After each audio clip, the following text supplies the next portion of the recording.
can you see wealth as love, as aliveness, as nourishment, nurture, source energy, creative life force? Welcome to Wealth Embodied. Together, along with some amazing guests, we'll explore and tap into our innate abundance and have meaningful conversations about developing our ability to embody the vibration of wealth while also uncovering new ways to think, feel, and cultivate our relationship with money so we can live our lives wealthy and aligned. Let's welcome our host, Alara Sage. Hello, and welcome to another episode of Wealth Embodied, where we activate and inspire you in your wealth consciousness, your visionary impact, and your creative genius. I'm your host, Alara Sage. I am the Oracle of Wealth, and I help women to embody what I call inexhaustible wealth. This is the reclamation of your innate state of wealth, innate state, that you are innately inexhaustible. Today we're going to be talking about, can God and wealth coexist? Because this was definitely a challenging fence, is how I always saw it, for me. A push-pull that I personally experienced. So before I go into my story and the deeper facets of this conversation, I just want to define what wealth is, because in humanity, we often think of wealth as money, and money is one aspect of wealth. So can God and money coexist? Can God and wealth coexist? Wealth, from my perspective, is resource. And the experience of wealth in the human reality is all about relationship and the exchange that occurs in those relationships. So wealth, from my perspective, is quality of exchange, quality of relationship, and thus access to resource. And money is one of those aspects. And so I wanted to define that, because when I speak to wealth, I'm not just speaking to money, but I am speaking to money. And I want to throw back and forth in this conversation the word wealth and the word money, because they might land differently in your body. And, well, this podcast is called Wealth Embodied because this is about embodiment, meaning the connection to, the awareness of your body. So we want to feel those feels. We want to recognize how the word wealth lands differently than the word money does. And how does a title, can God and wealth coexist, land in your body? Or a title, can God and money coexist in your body? And just take a nice deep breath. We're just playing in the frequency of curiosity. So back when I really started my spiritual awakening, I had my spontaneous Kundalini awakening very much at the beginning of my quote unquote conscious spiritual journey. I had actually, when I look back, been on a spiritual journey my whole life. But very early on into my, okay, I'm going to sit and meditate and, awaken myself journey, I had a spontaneous Kundalini awakening. And shortly after that, I found myself in duality, basically, in this one perspective of God, creation, where I would go into meditation and I would just dissolve into the ineffable. And I would feel it. I would feel the pure expression of existence. I exist. And I would experience it as enough. That to recognize that I exist was enough.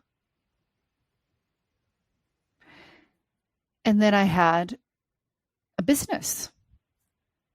And my business with people was not a choice I consciously made in my human self. It was a choice of my higher mind.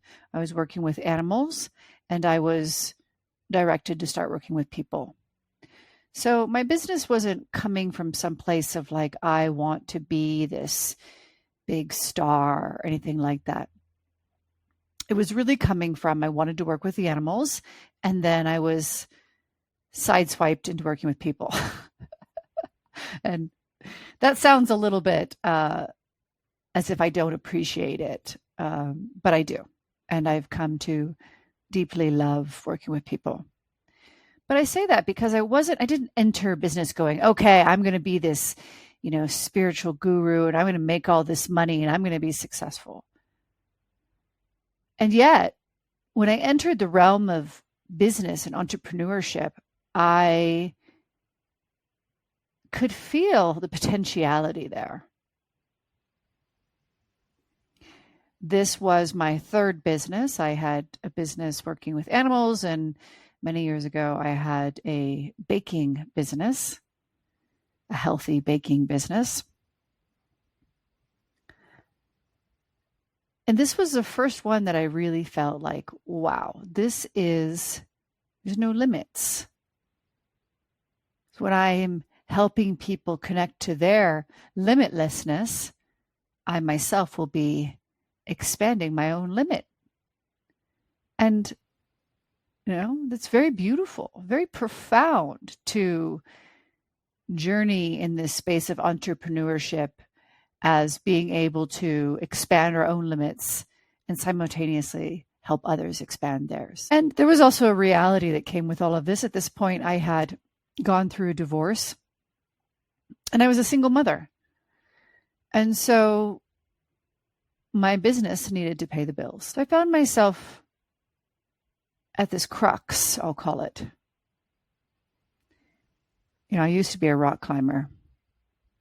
And in rock climbing, the hardest point of the climb is called the crux.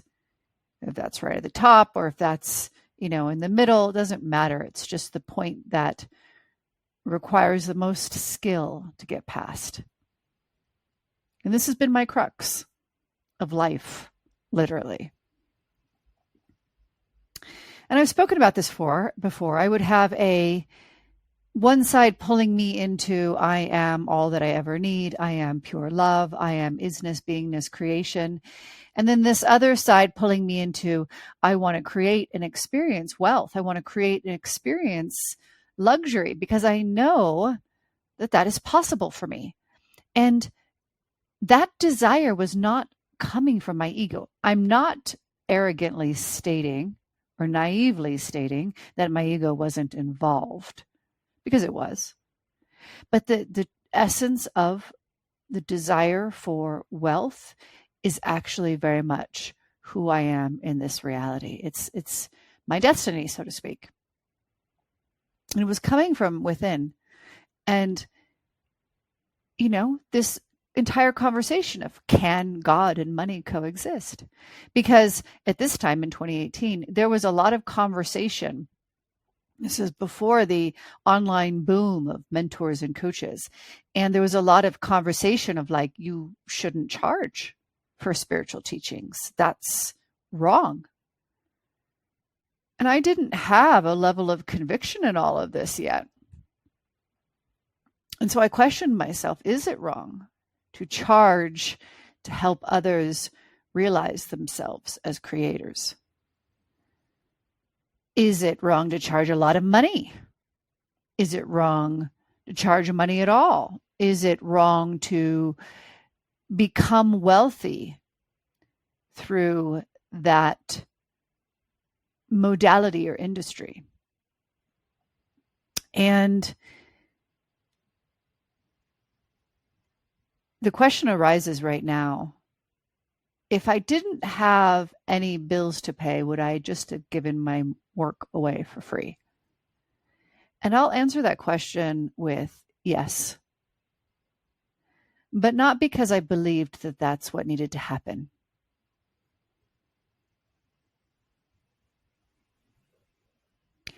I would have done it to escape the feeling of unworthiness. And the truth is that I wouldn't have escaped it. You cannot escape it if you believe it. And I did. I believed it. But to outwardly charge, and particularly higher ticket amounts for spiritual teaching, requires you to get really clear on what do you believe, what do you value, and what is your worth. So I went back and forth with this.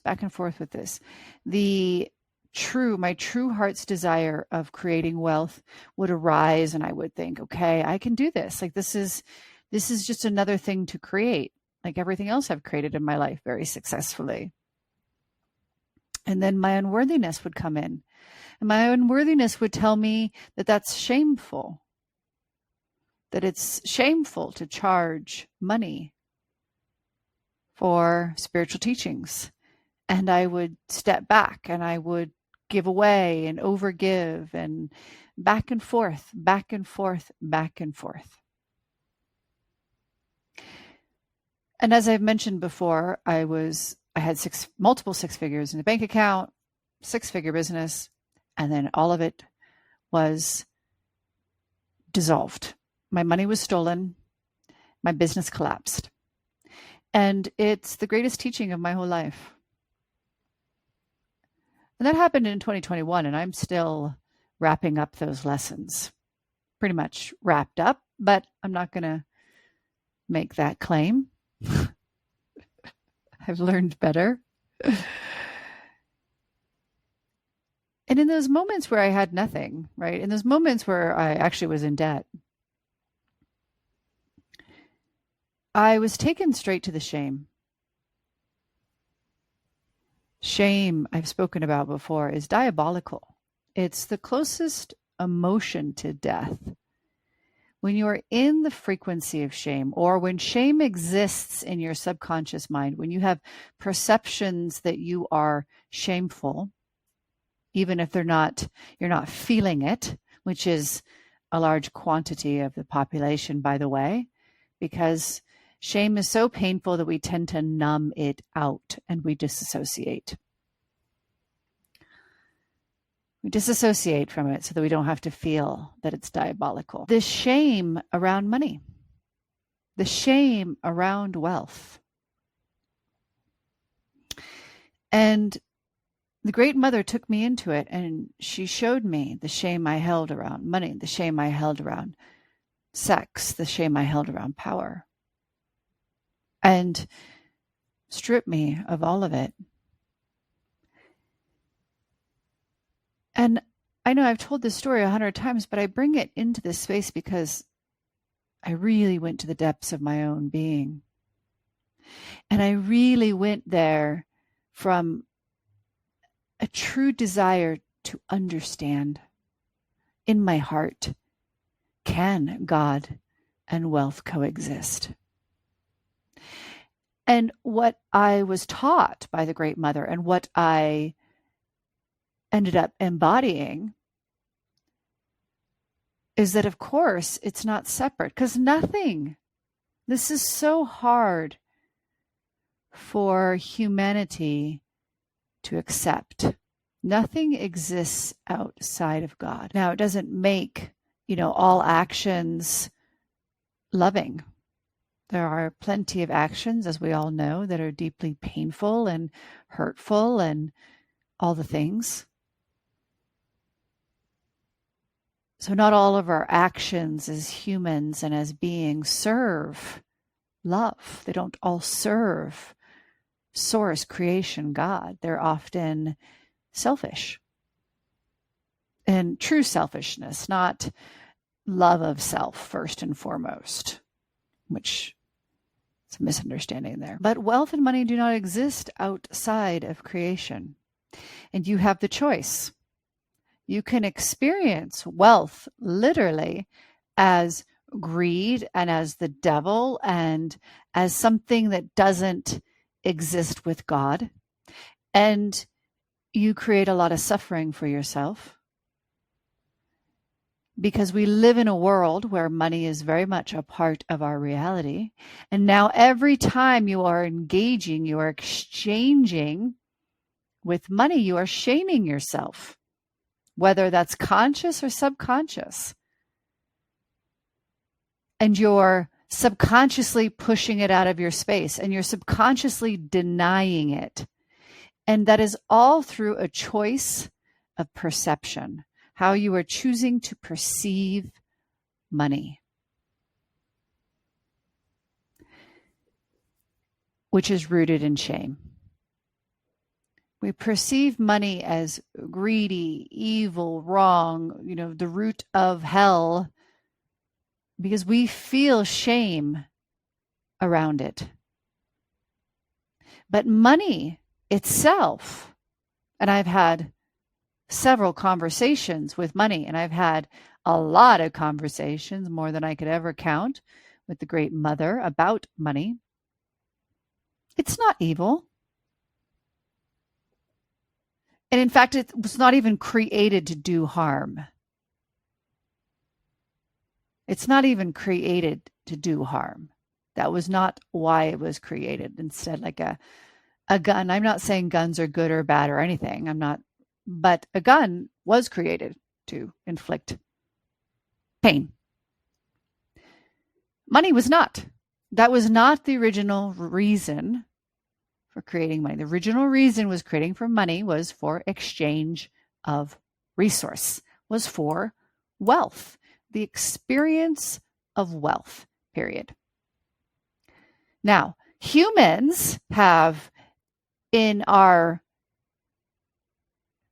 entrapment in the matrix, in our entrapment in duality, in our belief of separation from God, and thus our deep-seated shame, have created immense greed and suffering through money. But that's not why money was created. So that in and of itself already should kind of give you pause. Because money in itself is just simply meant to exchange in the representation of resource.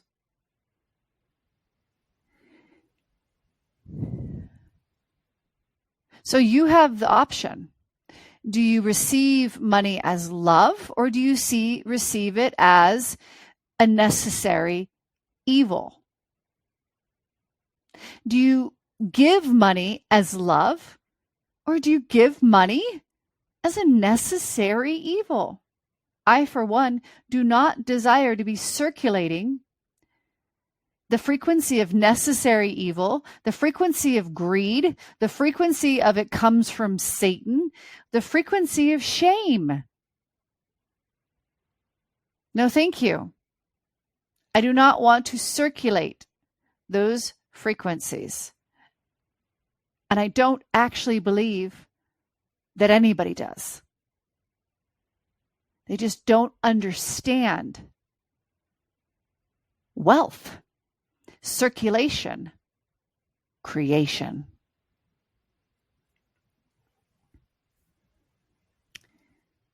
In the essence of creation, you have a trinity: feminine, masculine, child.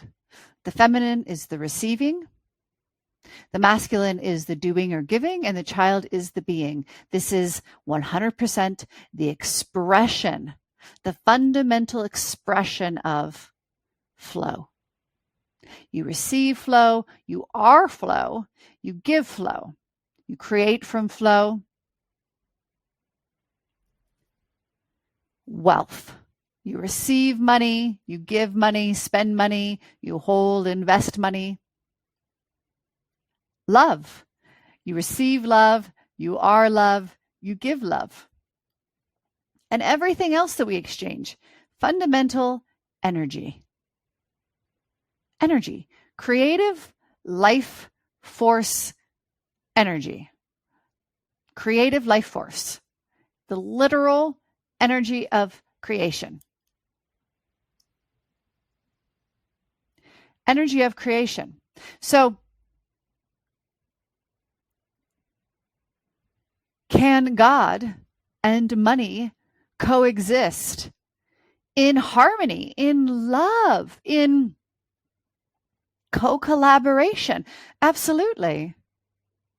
And I actually believe, through the conversation I've just laid out, that money is an extraordinary tool, resource, as is wealth. Because the one who is well resourced, we all know this, has a lot of choice, a lot of option, a lot of power. And I'm not just speaking to money, I'm speaking to wealth. The person who has the connections, who has the support, who has the love, who has, the money, who has the opportunity, who has the ability to speak and to present and bring themselves forward, has a lot of choice and opportunity in physical reality. That's just simply truth. Doesn't mean that you need to be rich to be opportunistic. That's not what I'm saying. I'm saying wealthy, and wealth comes through resource. Some people have created entire empires simply through networking, relationship. They didn't have any money to start off with. They started off with relationship and built their empire off of that. That's resource. So understanding that those who are well resourced can really serve from the highest form, from a state of devotion. We can impact the world. It hasn't been our experience. Our experience has been that those who have been well-resourced have not been heart-centered, embodied, serving God, oneness, source, creation. They've been serving themselves. And so that's what we have created all of our perspectives off of, but that stops now. Because if we want to create a new reality, if we want to create a new world, we have to break those patterns. And to break those patterns of how we have our relationship to money. Can you see money? Can you see wealth as love, as aliveness, as nourishment, nurture, source energy, creative life force, creation? And what changes in your life as you do that? To me, when I moved out of experiencing money as this thing that was defining me as shameful into love, all of a sudden I held so much more gratitude for the money that was coming in because it was love. It felt good versus I should be ashamed of myself for receiving this money. That doesn't feel good. That's diabolical.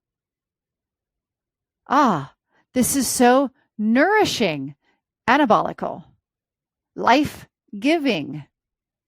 Just simply through a change of your perspective. That's all it takes. And of course, there's often more than that. Because, I went through 2 solid years, and I mean 2 solid years of every single day, dark night of the soul, facing my shadows in relationship to this conversation. That's not everybody's role. I had a lot of karma in this area, so I had to face that karma.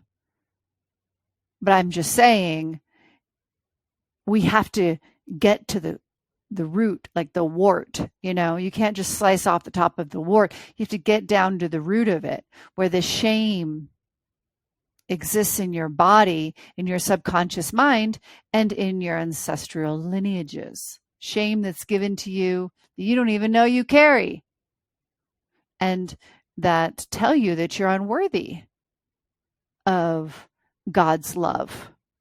And therefore, you're unworthy of everything. You're unworthy of love. You're unworthy of money. And some people are able to force their way through success from a place of unworthiness, but it's like building the house on very unstable stilts. So you can force wealth, but it's not inexhaustible wealth. It's exhaustible wealth. It's you pushing the boulder up the mountain. Don't you dare stop, because the boulder will just crush you. That's building wealth from force. Instead, when we not even build wealth, we just simply recognize through unity with God, through the divine trinity of creation, the mergence back in with your soul, that you are wealth, that you are worth, and therefore you create it.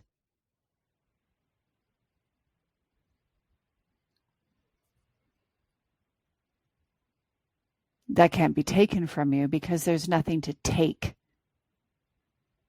Doesn't matter if you get sick. It doesn't matter if your business collapses. It doesn't matter if the entire infrastructure of financial systems break apart. You are wealth. And that's where God coexists with wealth, because God is wealth. Wealth is God. They are not separate. So not only do they coexist, they are literally one and of the same thing. But humanity has been creating wealth in a state of duality, in a state of force. And so it doesn't feel godly. It doesn't feel all-encompassing. It doesn't feel unified. It doesn't feel inexhaustible. It feels sketchy. It feels, again, shameful. It feels like you could lose it. So the more money you have now, the more money you have to protect, the more money you have to fear losing. And how does that drive humanity?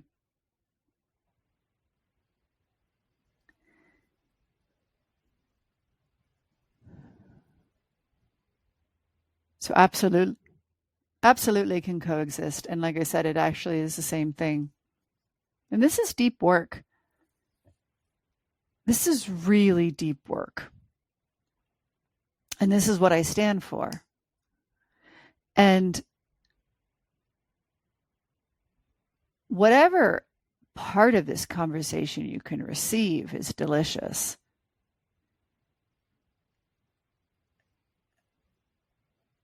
Because it might challenge you, might challenge your belief structures, it might challenge the part of you that thinks it knows how to create wealth. That's what it did for me. I was creating wealth.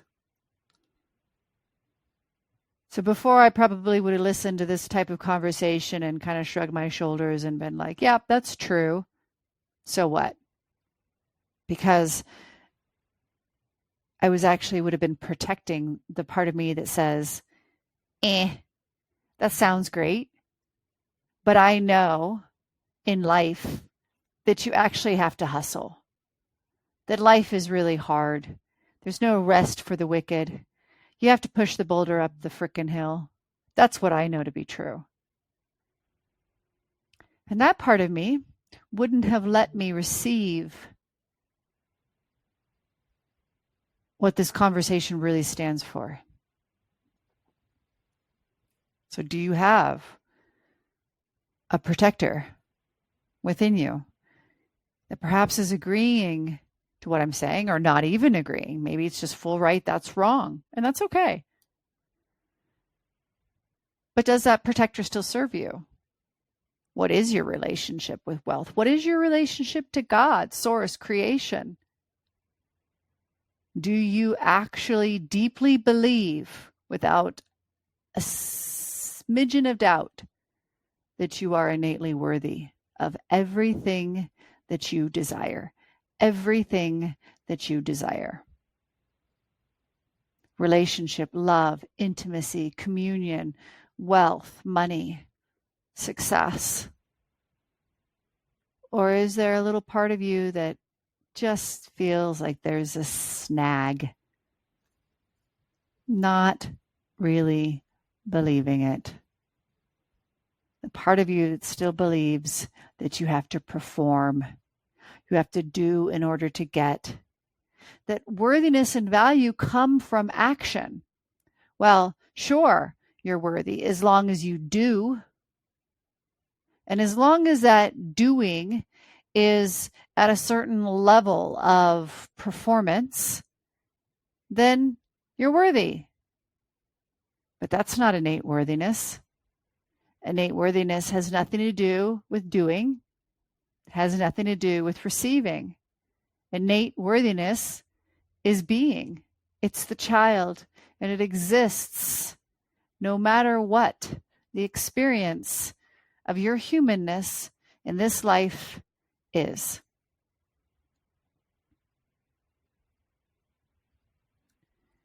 Is that what you feel? Is that your truth yet? Because it is your truth. And from there, from that point of the realization that you are worthy no matter what, now you are experiencing God as wealth and wealth as God. Beyond co-creation, because it exists beyond duality. You are now in unity consciousness, oneness, beingness, existence. The part of creation that never changes, never dies, never is born. It simply exists.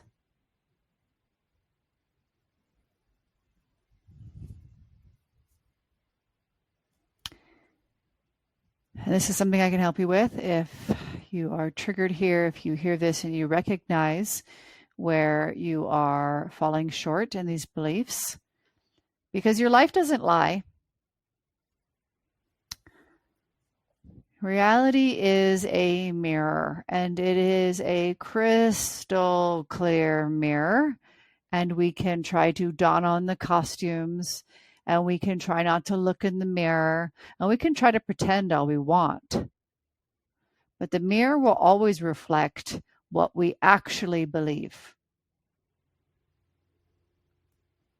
So what is that reflection for you in the context of wealth as God? Quite the question. And I'll leave you at that. I love you all very much. Until next time. Thank you for being a part of Wealth Embodied. As you experience each new day, we want you to feel that you are capable of tapping into your innate abundance and living your life wealthy and aligned. If you want to be invited to the next episode, just subscribe to our podcast. And if you need more information in the meantime, go to alarasage.com.